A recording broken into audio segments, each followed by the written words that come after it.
Hello students, हमने chapter 1 reproduction in organisms शुरू किया था, जिसमें हमने लाइफ स्पैन के बारे में पढ़ा, रिप्रोडक्शन के बारे में पढ़ा, एसेक्सुअल एंड सेक्सुअल रिप्रोडक्शन के में क्या क्या डिफरेंसेस होते हैं इसके बारे में जाना। आज हम एसेक्सुअल रिप्रोडक्शन के बारे में कुछ और भी जानेंगे।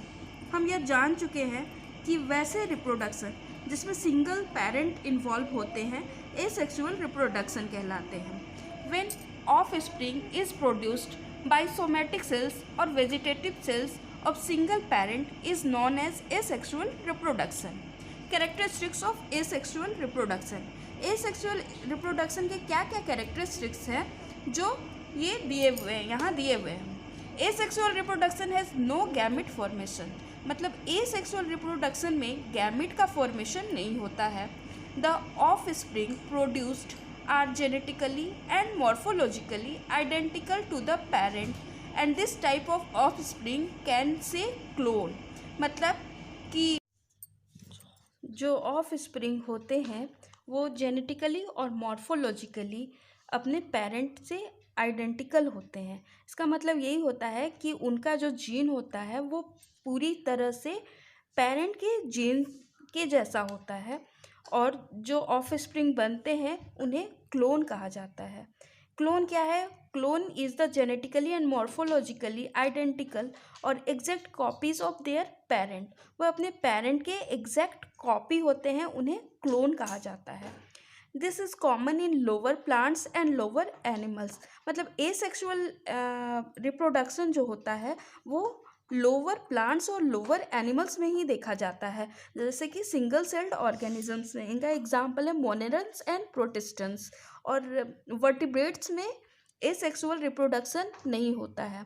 Asexual reproduction is simply by cell division, amitosis और माइटोसिस के द्वारा ही एसेक्सुअल रिप्रोडक्शन होता है। अब मोड ऑफ एसेक्सुअल रिप्रोडक्शन हम लोग देखेंगे कि एसेक्सुअल रिप्रोडक्शन किस प्रकार होता है। अलग अलग टाइप का एसेक्सुअल रिप्रोडक्शन होता है, जैसे कि एसेक्सुअल रिप्रोडक्शन को वेजिटेटिव रिप्रोडक्शन भी कहा जाता है, जो कि एसेक्सुअल रिप्रोडक्शन फीजन के द्वारा होता है, बर्डिंग के द्वारा होता है, फ्रैगमेंटेशन के द्वारा होता है और स्पोर फॉर्मेशन के द्वारा भी होता है। फीजन क्या है? फीजन का मतलब होता है डिवीज़न। जब एक ऑर्गेनिज्म डिवाइड होकर दो ऑर्गेनिज्म में बढ़ जाता है या दो से अधिक ऑर्गेनिज्म में बढ़ जाता है तो उसे फिजन कहा जाता है। फिजन दो टाइप का होता है, एक बाइनरी फिजन होता है और दूसरा मल्टीपल फिजन होता है। बाइनरी फिजन का एग्जाम्पल है अमीबा और पैरामीशियम। अमीबा और पैरामीशियम में बाइनरी फिजन होता है, वहीं मल्टीपल फिजन प्लाज्मोडियम में होता है। उसके बाद है बडिंग।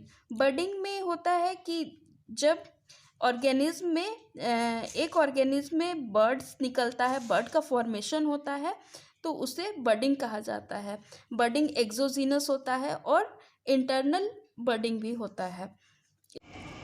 एक्सोजीनस बडिंग का मतलब होता है कि किसी इंडिविजुअल में एक्सटर्नली बर्ड्स का फॉर्मेशन होता है और धीरे धीरे वह पेरेंट बॉडी से अलग हो जाता है। इसका एग्जाम्पल है ईस्ट और हाइड्रा। इंटरनल बडिंग दूसरा है बडिंग में इंटरनल बडिंग। इंटरनल बडिंग में बॉडी के अंदर स्पेशल टाइप के सेल्स का फॉर्मेशन होता है, जिसे जिम्यूल्स कहा जाता है। ये जिम्यूल्स जर्मिनेशन के बाद न्यू ऑफस्प्रिंग बनाते हैं। इसका एग्जाम्पल है फ्रेश वाटर स्पंजीज। उसके बाद हम लोग देखते हैं फ्रैगमेंटेशन। फ्रैगमेंटेशन का मतलब होता है टूटना। जब बॉडी दो या दो से अधिक फ्रैगमेंट्स में डिवाइड हो जाता है और